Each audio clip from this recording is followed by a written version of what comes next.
Hey guys, we're here with Brendan O'Hare from Teenage Fanclub and many other groups. Excited to have you. Hey, how are you? Hello, I'm fine, thank you. I'm excited to be here too. Thank Nice you, to meet thank you. you. All the way from Glasgow, right? Well, yeah, not currently though. I'm in Ah, Essex now. cool. I moved out of Scotland into England. I've been here down for about 5 years now. I really like it down here. I like Scotland too. It's gotta be beautiful. I love to travel. I would love to travel the world and just get out of the little East Coast section I am in America and just see everything. That's why I joined a Yeah, I mean, British radio station to pretend I'm yeah, out yeah. there. Mm, Well, it's a good way to get over as well. If you have to come over and do some sort of shows over here at yeah, some point, I guess. I would So love that'd be to. good. Hey, maybe I'll get the Yeah, cavern. yeah. I have to Okay, aim for I'll that, phone right? them. Yeah. All right, we'll start right off with you. What is your music inspiration? What got you into music? Um, I'm not.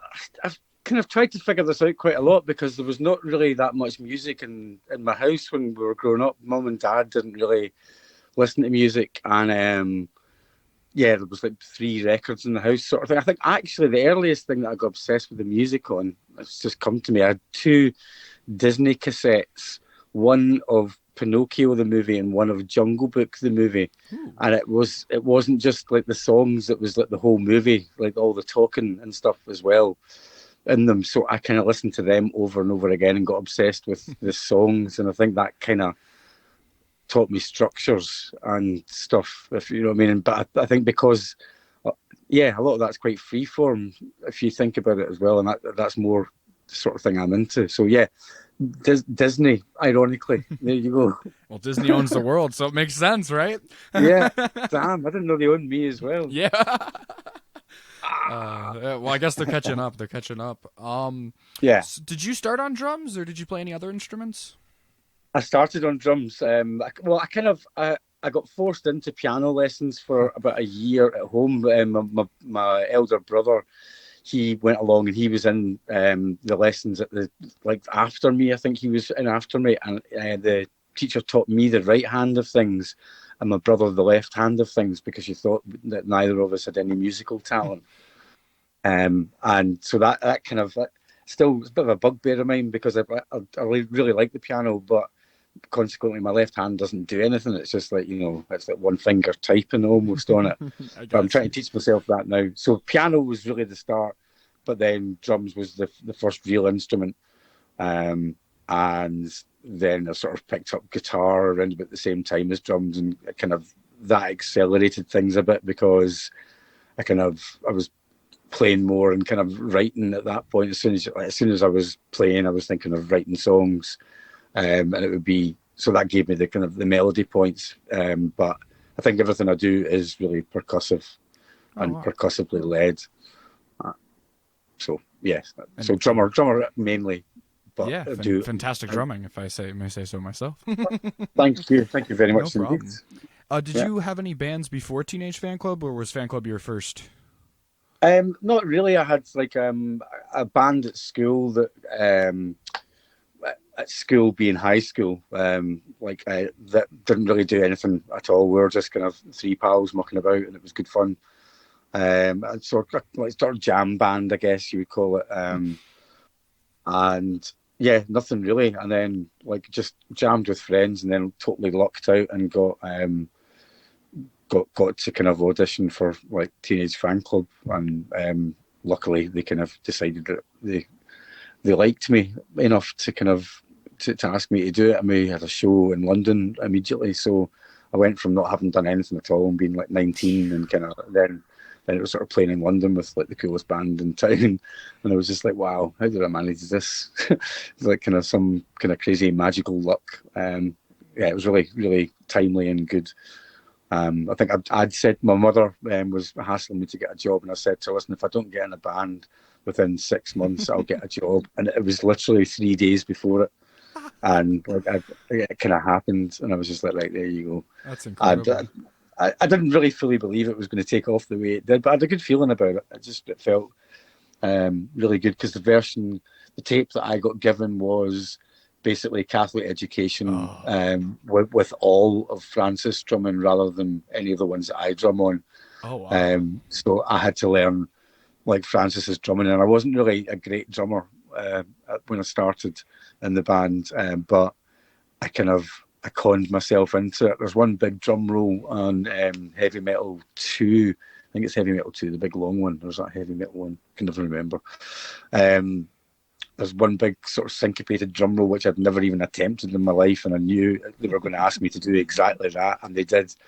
And it was Raymond that said, "So can you do that drum roll?" And I was like, "Yeah," thinking no. And like this, I just entrusted my hands to do it, and they did it. And it was that point I was like, right, okay, this is sort of meant to be. This is kind of working quite well. And I think the other people they had lined up maybe weren't quite as amenable and kind of similarly minded. I guess that would be a sort of way of putting it. And that's a great track too. it's Yeah, it's one of my favorites from the early, and it's fun to see that to hear Catholic Education. And it took me a while to hear that one because I actually always thought Bandwagon-esque. I don't know what happened. Yeah. I just wasn't. Maybe it was just my not knowing Fanclub enough. And I went back and I was like, oh, it's so different. And I found out because I was watching a live show where the Posies were covering you guys, and you guys were covering a Posey song. And I saw that, right, and I was like, that's incredible. And that's when I found out, oh, that's where everything flows, and those are earlier. And I was like, oh, that's cool. Yeah. No, it's like I think a lot of people miss that one, but for a long time it was my favourite one. I certainly loved playing all the songs off it because that was what the first, I guess, year of being in the band was like learning and then touring like those songs in particular. Like, and I don't know. Slightly more energy, slightly more punky, I guess, and slightly more dinosaur-y, like than it became latterly. But I really, when the songs started coming together for Bandwagon-esque, I was absolutely amazed at the kind of quality. Well, I wasn't amazed, but I was amazed, but I wasn't amazed. I was amazed, but I wasn't surprised. There you go. That's, I guess, it. Like, but it was really exhilarating just before we went in because a lot of little bits and pieces came together on the songs that weren't quite there. That just little bits of icing on the cake. If you know what I mean. Yeah. Quite exciting when that happened. So, but yeah, and I think it did become a different band at that point. Not in a bad way. Just kind of definitely developed. And then I think that happened into 13 as well. I think it's pretty underrated. And I think by ourselves as well. I saw an interview recently that was done for Scottish television, and they came down to the studio that we were in Manchester to interview us, and there wasn't really much to talk about. So they were just asking quite vague questions. And all of us, even me a wee bit, and I was never negative, like in interviews, I don't think, about us anyway. Like, but everybody, like all of them, just going on, like this album might not even be that good and stuff. And I kind of, it was weird watching that back because it's like that we're the ones that actually made like the press go against us slightly by doing that, like total classic Scottish shoot yourself in the foot kind of thing. And that album was self-produced as well, right? The first, yeah, that's awesome. Yeah, I mean, along with like the engineer Andy, but there's a lot of it. We spent too long on it, and I think particularly the drum sound suffered because there was all sorts of mucking about with the drums and trying to convert them into like different like files for samples, and because we're running into overdubs, so could we maybe lose the ride track and all that sort of stuff? Do you know what I mean? And I think. I find that quite hard to listen to. I love the songs on it, but some of the drum tracks I find it hard because there's bits that I can't hear in it that I know are there, and it annoys me. Wow. Which I wouldn't say because then people would be able to hear or not hear them themselves, and then wouldn't be able to not hear or unhear. Well, it's like when they undercover the Beatles. Like I was listening to some Hey Jude one where you actually hear John Lennon swearing. I'm like, no, great, I'm never gonna let go of that now. Like, you hear it in the recording. It's crazy. And I've got some of that like from like records that skipped on cassette I had when I was a kid. Like like just still skipping my mind. I love it. And then you guys got to work with Don Fleming on as well, that was which great. is incredible.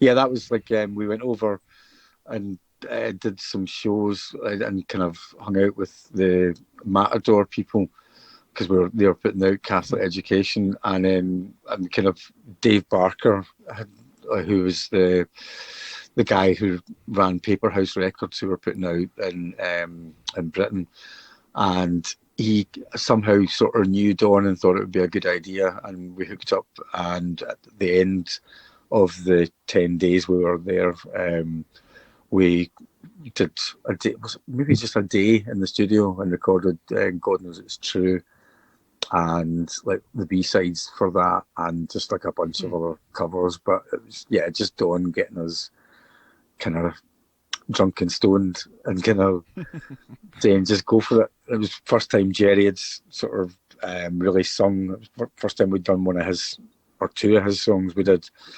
So he was really, really nervy. So Dawn just got him wasted and made him sing. And he totally went for it. And he never looked back from that night, to be honest. But history was recorded yeah, absolutely. Because that was, he'd never really gotten his things out of his head or off a 4-track, which he did have a 4-track with like stuff on it from very early, which ended up actually making it onto Bandwagon-esque and stuff like that. December was one that he'd had. It could possibly have made it onto that, but I think that was written well before Bandwagon-esque, sort of by him. But but I think really exciting, that kind of whole New York thing. It just going back home just felt like even more of a band than we were, because we'd kind of been to America. That's a big deal, like for us indie kids, kind of 1989 or 90, was it 90 or 89? Can't remember. 90 probably. It's kind of wild, like going out, and Dawn was brilliant, just great, just really coaxed it out of us and kind of made us feel relaxed, and I think that probably, certainly for me, it made me not ever feel uncomfortable in a studio. I think it's because I think that first big experience of doing it, it wasn't the first big experience, but the first cool experience of doing it, because it was just like a tiny little place. It wasn't big, it wasn't fancy, it was anything but it was exciting, and it worked, which is perfect. It was brilliant. So then when it came to do Bandwagon-esque, obviously we just thought, like, let's get Dawn over, which was great, like really, really good. Again, another calming influence, but also, you'd make sure you were in the right frame of mind, shall we say, for vocal takes or overdubs. Very considerate gentleman. Yeah, I always wonder if Mudhoney, the song, inspired the band name for Mudhoney, but I don't know. I'd have to ask them. No, definitely, we used it because of them, for sure. Because we thought we would try and do something slightly Mudhoney-ish. Yeah. So with that's right. Because they're a little earlier. That's right. They've been around a lot longer. I always get the Cure too. Like the Cure's a lot older than I thought when I first started getting into them. And I'm like, oh wait, they're like late 70s. And it's like, oh boy, my years were off. And then so Mudhoney was first. That's correct. Yeah, I love Mudhoney just as much. I've got into them. Everybody just in this whole era. Like again, started with the Posies, meeting Ken and John. Really got my whole drive for all these bands. And then I think my uncle sent us. I think he was telling us about either Bandwagon-esque or one of them. And my dad, we bought like the discs where it's like all of them, the main 5 albums.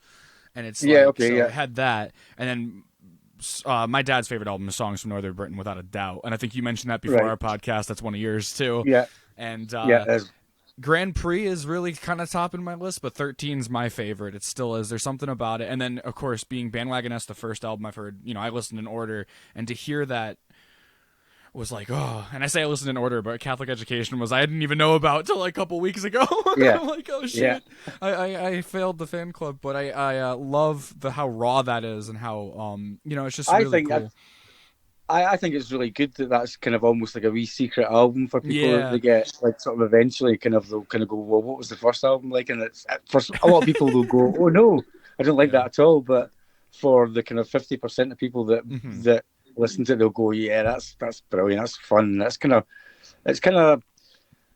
putting on like whilst you're having fun, having a few drinks with your pals, just kind of mucking about when you're, in your Yeah. early 20s or whatever. That's what it is for me, that album. It's just kind of like, Well, that's me yay! and Like that. the band I used to be in. We get in the just recording, and you just hit that record, and you're just like, I'm just gonna jam. Whatever comes out, Yeah, comes out, and that's what it yeah, inspired. I really think it inspires a lot of folks that do find out about it to just make music, make noise. yeah. You don't have to be perfect, and I just love No, that. yeah, no, really, it's kind of, it's weird because I think they down tuned the guitars by half a step as well, Oh, so very all the cool. vocals are really low and almost too low for Norman and very different. Like people say the vocals are really sunk in and stuff, but they're not really. It's just that the register of them is so deep that it sounds like a different guy singing from like the Yeah. first three records. Norman's voices changes, like voices plural change like he's a total master of his larynx, though. He knows what he's doing. And then you just hit with that. She wears denim wherever she goes, and it's like, okay, whole Yeah, different yeah, voice. Who is this? yeah, yeah. What are you on about? Who's this guy? Who's this guy? Is the same? Is it the same band? Yeah, And it's so interesting. And you also have writing hands with Gerard on Sidewinder, correct? that's right. Yeah, yeah, Yeah, yeah. That's kind of cool. Nice to have had a song on it. It's good. it's one of my Like, favorites actually from that album, without a right. doubt. I It's love cool. I don't Sidewinder. mind it. I find it quite hard sometimes listening to stuff, but I love. I mean, I listen to my own stuff all the Mm-hmm. time. I'm not going to pretend that because I think any artist that doesn't listen to their own stuff's kind of fool. But it's one that I kind of when I hear it, I think, that's okay. That's quite good. And it got one time it was a friend showed me a book of it was all about bubblegum pop, kind of Oh. then and now sort of thing. But it was a book from I think the 90s, and no, it wouldn't have been. Yeah, well, it probably would have been. But in it, the song from Teenage Fanclub that they mention is Sidewinder saying that it's kind of got angelic choir boy vocals sort of thing, and I thought, well, I'll take that, I'll because take it. yeah, Bubblegum's one of my favourites. I was when in the fan club at that time, me and Jerry particularly were listening to a lot of Bubblegum stuff, and I think we did Goody Goody Gumdrops as a cover Yes. around about that time as well. Yeah, so just all that stuff was brilliant. Like, Perfect. yeah, And then you hit with yeah, 13, and that's my favorite all time Teenage Fan Club album. I Grand Prix right, second for me, and sometimes they go back and forth, but those are yeah, the two I really love, and I really love again 13, and this was the last album you did with Fan Club, correct? that's right. Yeah, yeah, yeah. It was sort of parted ways. I'm not really Mm-hmm. sure how it happened, but it did. But we're all still pals and stuff, and Very cool. obviously I've subsequently done some shows with them at kind of the various anniversaries. So I'm Oh, sure, cool. yeah, it's been kind of good fun doing that. Just sort of hanging out again, but I still see them and stuff, and still I'm actually going to go up to Scotland at the start of well, at some point in the future, so if people don't know and come and rob my house. At some point in the future, I'm going to be away in Scotland visiting Raymond and his Mrs. Sharon, and we always, just always stay in his house Well, there. let them know about our show. We would love to have any of them Yeah, well, on. I absolutely will do. Yeah, that'd be Yeah, awesome. like no, he's a top gentleman. Sweet, yeah. Yeah, yeah. Our whole crew here at RoboJack Records are huge Teenage Fan Club fans. Right. Owen Radford, Tyler Green, all of us, and Josh Bradley, all of us in the company. That's what we listen to. The Posies, Teenage Fan Club, and then we try to listen to other bands, but it just doesn't happen. It's just always those two, right? That's great. We try That's to get brilliant. away from That's I really like. I don't know. I mean, I have that obsession with bands and them. with music as well. That if I am listening to other stuff, it's quite often just on repeat because Yeah. the other stuff doesn't fit in your ears properly. No, and It's it's kind of sometimes you have a certain mood. Like I found out like certain yeah, albums. It was a funny story I have. I found this artist Eric Wilson from Texas, and I okay, just went to a flea market and was buying these CDs that our radio station went out of business. So this flea market had the yeah, CDs. They had them, and it was just all these promo ones, not for sale, but here I am buying them. Yeah. So I have this like massive collection of all these singles and stuff, and I found this album called Eric Wilson the 20s, and it just hit me like it hits me where like it's the album I go to when I'm upset, and that's my go-to, like that's it. When I'm people know I'm upset when I have that on. And then there's just like these leagues that there's just certain artists. I don't like to use the word geniuses over and over because I feel like, to me, like Frank Zappa's a genius, and that's that's about it, or there's other levels. Like I find Sparks to be very genius. I just recently saw the Sparks Brothers film, and I'm hooked. I'm addicted. But I found this Eric guy, and I'm just like, dude, you're a genius. And I hate this, like, I don't want to sound fake, but you and then that's the same for like Fanclub for me. It's like, just the amount of pure pop power, power pop. that guys have and still have. I know a lot of people, the sound change. I think I love it. I like the writing power that everyone that's in Fanclub had throughout the years, and still have. It's insane. Yeah, absolutely. I mean, I think there's just always just like a bunch of quality songs on every album. I think kind of. I think there was a slight dip around about Man-Made. Not that it's kind of a bad album or anything like that, but I think it just didn't really seem that it didn't gel like the way the other albums had. But then it picked up straight away. Yeah. I think Man-Made's a good album, but I just think it's maybe not. I don't know. There's something about it seems a bit disjointed. I'm not sure. I'm trying to remember when Shadows of came out. Was that before Man-Made or after? No, I think Shadows was after. Oh, okay. Howdy's a fantastic album too. I forgot about that one. Yeah.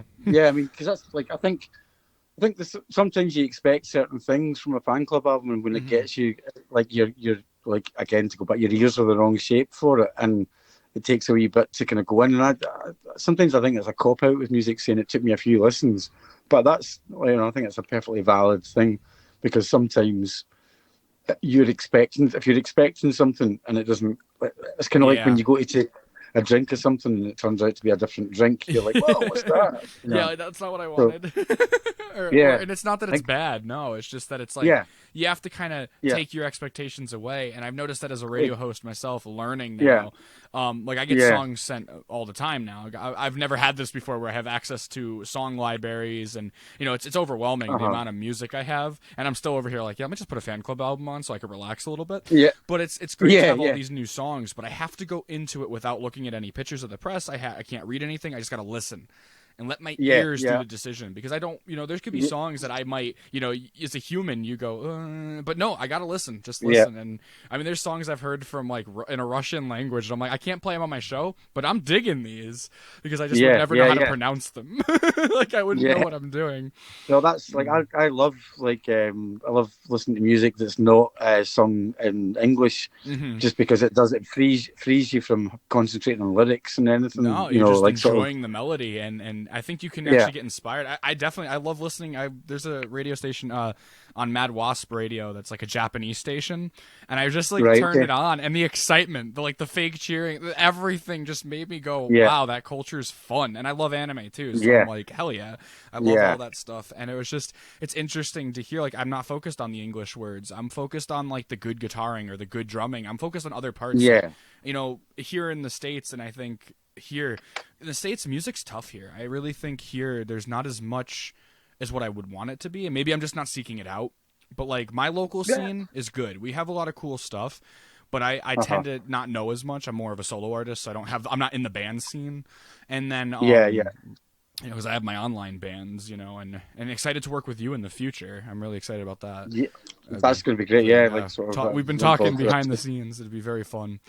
And and just so guys, stay tuned for that. Absolutely, yeah. But just stuff like the scene here is so different. I'm glad that we have the internet to do what we do. I mean, I think that's really that's a really exciting kind of difference. I guess a lot of people my age will be like complain about stuff and say, "Oh, it's not as good as it was." And I think it's certainly different. I was talking today with a friend about this, and it's different. And there's some things that were better when I was growing up in the, predominantly the 80s was kind of me growing up. And there was some really good stuff about it, and some good freedoms that kids had that they don't have now and stuff. But ultimately, like you can access anything really, really quickly, so people can advance their music thoughts and their music feelings at a much quicker rate. Do you know what I mean? It's like it would take you years to develop that, and I think consequently some people are a bit more flighty with what they do because they can learn and pick up stuff so quickly now. But I think for me, I just had to learn the drums to the records that I had. Mm-hmm. Like when I was learning, you didn't have the YouTube. drums, I didn't just have pull access. up and go, Yeah. here's how you're supposed to drum to this. You know, you didn't have all the Yeah. tutorials and stuff. I mean, I did try just drumming along to the television, but that's kind of was me making an avant-garde drum album when I was 13. Hey, Zappa would have appreciated that. Yeah, I'd appreciate it now. I wish I still had the tape.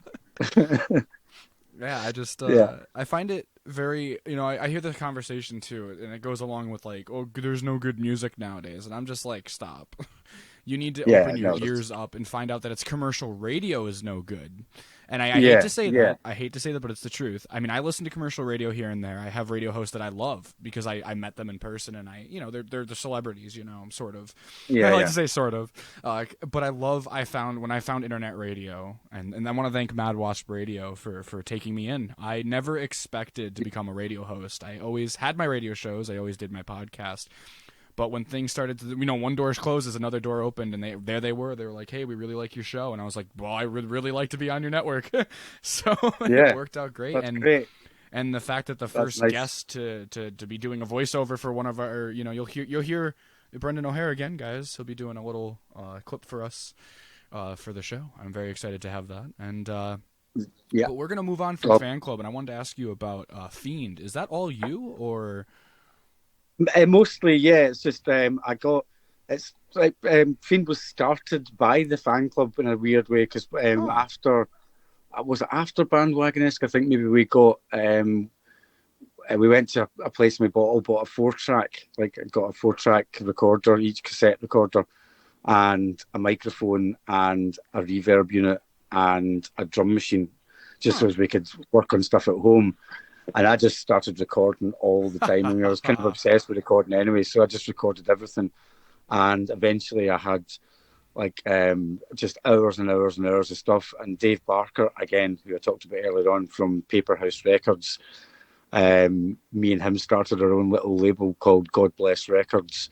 And he collated 3 albums worth of stuff from the Fiend recordings I had, and we put them out. I think we put them out in subsequent months from each other ridiculously. So we pressed up 1,000 of them, and I think we maybe sold like 200 of each.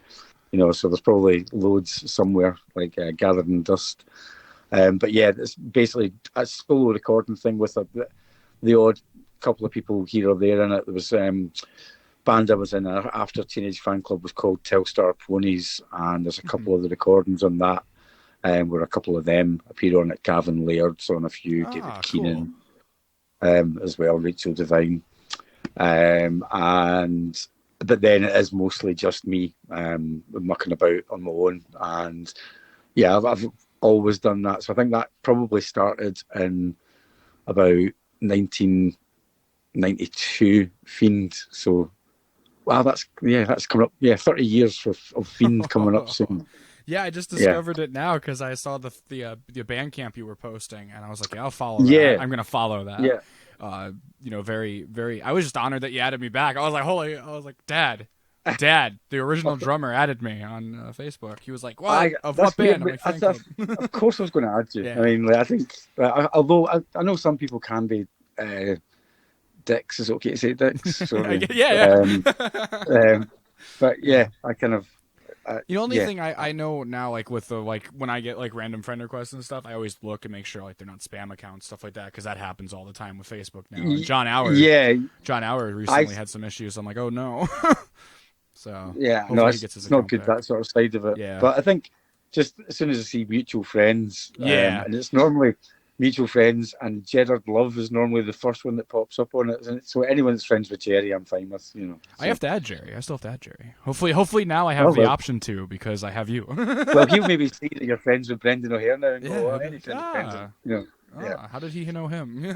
He must be a Fanclub fan.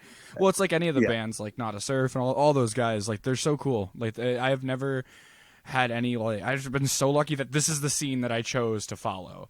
Because I feel like if it was like, bigger, I would have issues. I wouldn't be able to do what I do. But the power pop scene is such, I've joined like groups where I've met some really cool folks and then found out, oh, I listened to your band. Oh crap. Like I didn't know, Yeah. And then like, I think that's so I've cool. always, we always just, I think I did say that a wee bit earlier on.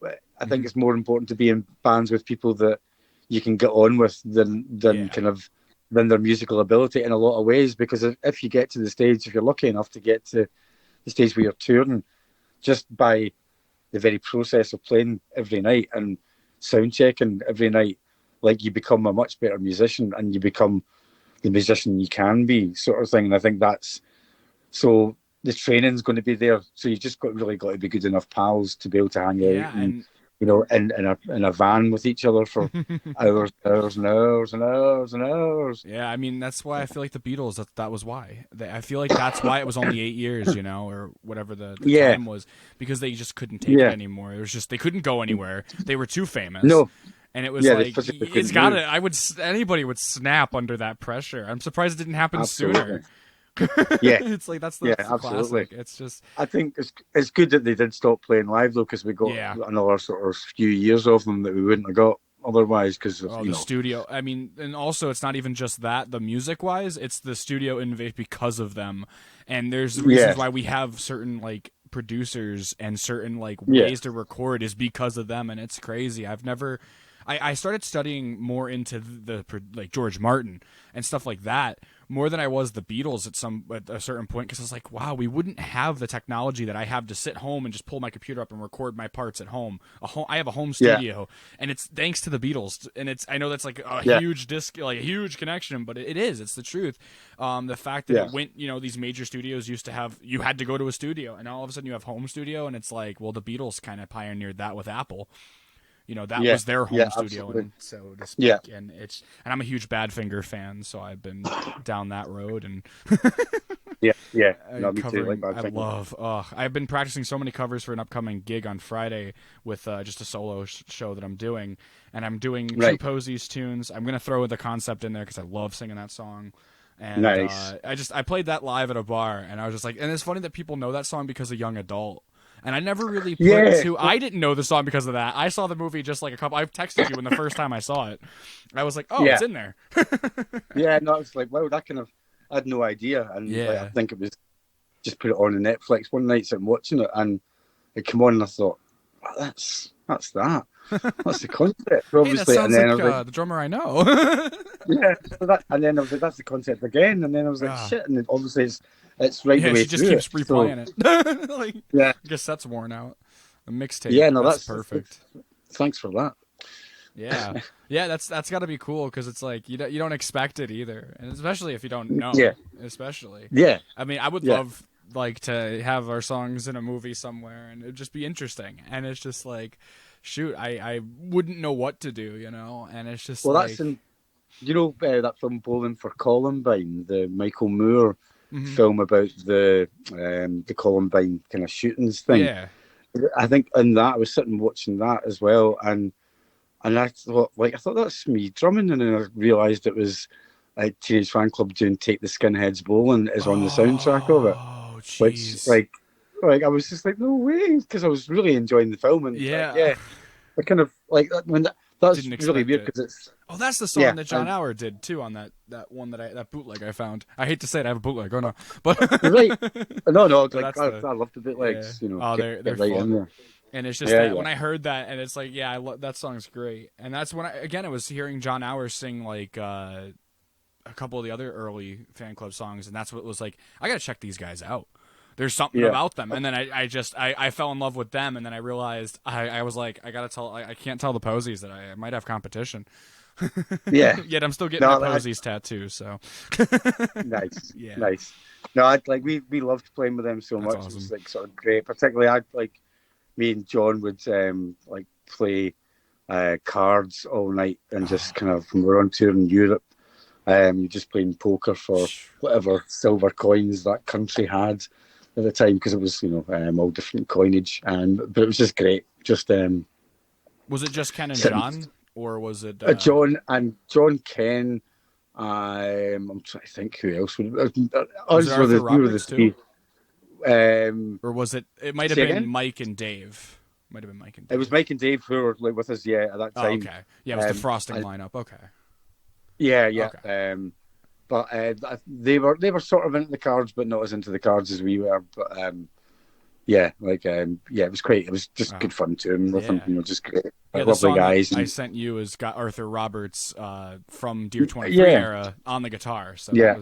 and I now have your drumming, which is, in the future would be insane. It's just Yeah. it can be really fun to have this incredible album, and it's just cool that this is like a bucket, like, I don't know, you can't, I'm about to cry here, but in a good way. It's just so cool to be able to, like, hey, I want to work with that person and not have that obstacle of like, oh, well, I have to do this, and this. It's like, oh, I just got to message them. Like, it worked really cool. And that's, again, really glad I picked this scene to follow, the power pop scene, because I've had so much good things. I mean, I guess I recently was just talking with Roger Joseph Manning Jr. of Jellyfish, and we were just talking about on our last podcast, and you brought up a point about how everything, with the technology and Roger brought up a good point, which I never really thought about.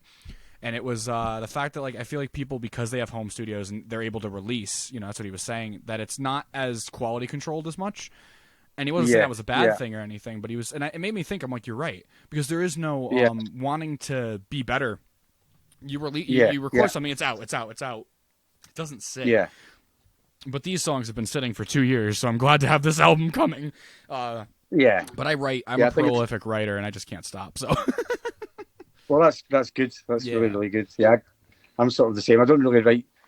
The stuff I'm doing currently is not really songs as such, and it's kind of verses and choruses and particularly words even sometimes. But I'm always creating stuff well, as well. If you ever well. want to do anything more than just the one song or two, we could probably do something too.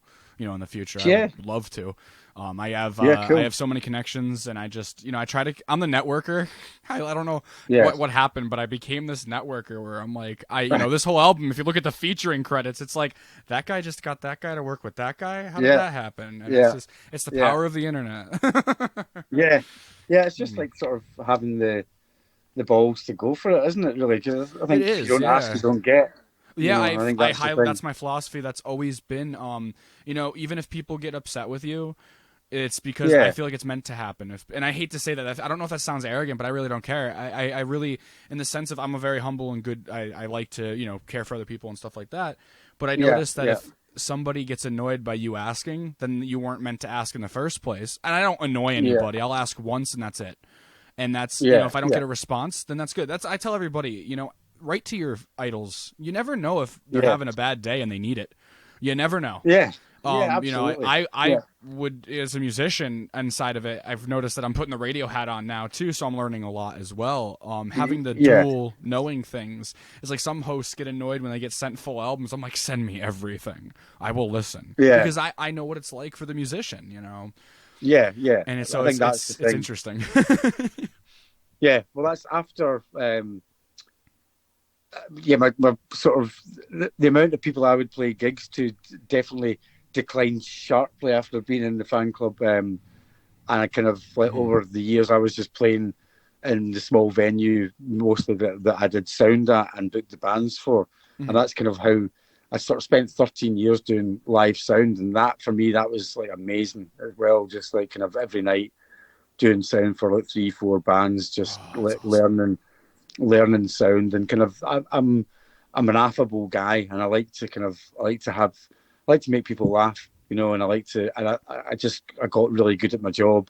That's and awesome. I managed to make people laugh and kind of have a good night and go away thinking that was brilliant rather than thinking that was shit, because I'd so many kind of rubbish sound guys, I mean not sound girls, like every sort of sound lady, female that ever had was amazing. You know what I mean? It's like, but like so many horrible, arrogant, narcissist kind of sound men just trying to make your night a displeasure, that I just thought, right, I'm going to do this and I'm going to attack it from the opposite direction. And I loved it. It was great. Just kind of I think that's a really good way of learning music, just being like confronted with different live music every night, you Yeah, know, and getting of it your something life, you know. tasted different, and that's Yeah. what I think. That's why I love radio, because Yeah. I'm not stuck in my own music, and I love listening to my own music. I always, like you said earlier, I felt it was really weird when I heard people don't.